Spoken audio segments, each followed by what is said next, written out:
Este buque de guerra ruso de 140 metros de eslora y diseño soviético no navega por las aguas heladas del Ártico. De hecho, se encuentra muy lejos de territorio ruso y solo a 150 kilómetros de la costa de Estados Unidos. El barco arribó este julio a La Habana como muestra del renovado acercamiento entre Cuba y Rusia en los últimos años, especialmente tras la invasión de Ucrania. Pocos días antes, Cuba había acusado a Estados Unidos de enviar un submarino nuclear a su base militar de Guantánamo, lo que consideró una provocación. La escalada de tensión con Washington está servida, tienen a su enemigo histórico a las puertas de casa, afianzando posiciones en un enclave tan estratégico como Cuba. Y es que en pleno conflicto con la OTAN, Putin necesita más que nunca socios comerciales y aliados políticos, y en Cuba ha encontrado ambos. Mismo enemigo, el imperio yanqui. Movimientos como el que tiene lugar en el Caribe refuerzan los antiguos bloques de la Guerra Fría y sus consecuencias son inciertas. ¿Qué ha llevado a Cuba a esta situación? ¿Y qué papel va a jugar Biden?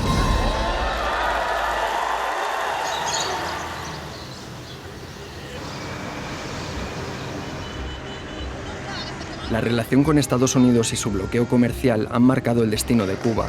Tras unos años de deshielo con Obama, el presidente Trump impuso 243 nuevas sanciones que lastraron la economía de la isla. El gobierno de Biden ha suavizado algunas de ellas, pero ha mantenido la mayoría. El embargo estadounidense, sumado a la pandemia y a la mala gestión del propio gobierno cubano, ha hundido el país en su peor crisis en 30 años. Hoy, Cuba sufre una fuerte escasez de alimentos, medicinas y combustible. La producción de azúcar, un símbolo nacional que hizo crecer el país durante siglos, ha caído a mínimos históricos. Muy difícil de conseguirlo todo. La alimentación, todo, el transporte malísimo. Y en medio de esta crisis sin precedentes es cuando entra Rusia. Este es Boris Yurievich Titov, político y empresario ruso. Titov es el enviado de Putin para posicionar a las compañías eslavas. Además de él, en 2023 han desembarcado en Cuba decenas de altos cargos, diplomáticos y empresarios rusos en busca de oportunidades de negocio. El objetivo declarado de ambos estados es fortalecer su asociación estratégica y todo indica que así lo están haciendo. Rusia ha prometido inversiones millonarias en la industria siderúrgica, energética y azucarera de Cuba, como esta. Esta fábrica es la planta antillana de acero en la periferia de La Habana, que ha sido reformada e inaugurada de nuevo gracias a un crédito del Kremlin. Según ha publicado tanto la prensa cubana como la internacional, Moscú ha suministrado cargamentos de petróleo, miles de toneladas de trigo y luminarias para el alumbrado público cubano.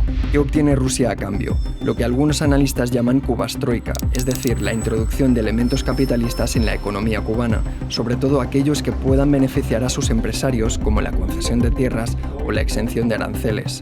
Esta estrecha colaboración ya se refleja en la balanza comercial.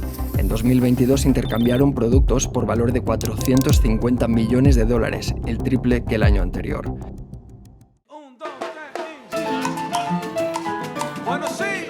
¿Qué piensan los cubanos sobre la situación en su país?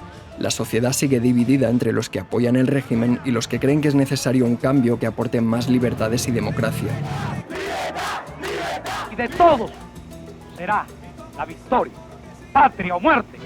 Desde que Fidel Castro lideró la revolución en 1959, en Cuba solo ha gobernado el Partido Comunista, el único legal. Nosotros lo que queremos es cambio, que bajen un poco los precios porque no tenemos un sueldo que valga la pena. La Constitución aprobada en 2019, aunque con aperturas a la propiedad privada y a la inversión extranjera, mantiene el sistema socialista como irrevocable. En verano de 2021, sin embargo, el régimen tambaleó cuando miles de cubanos se alzaron en su contra por la grave crisis económica. Fueron las mayores protestas en décadas y acabaron con represión policial y más de 1000 detenidos. 2 años después, Cuba sigue inmersa en una encrucijada histórica. Mientras Rusia aprovecha la crisis en la isla para amarrar su apoyo al bloque anti-OTAN, Washington no levanta el embargo tras más de 60 años. En este escenario, la estrategia que sigan tanto Díaz-Canel como Biden será clave para el nuevo orden mundial que se está configurando a raíz de la guerra en Ucrania.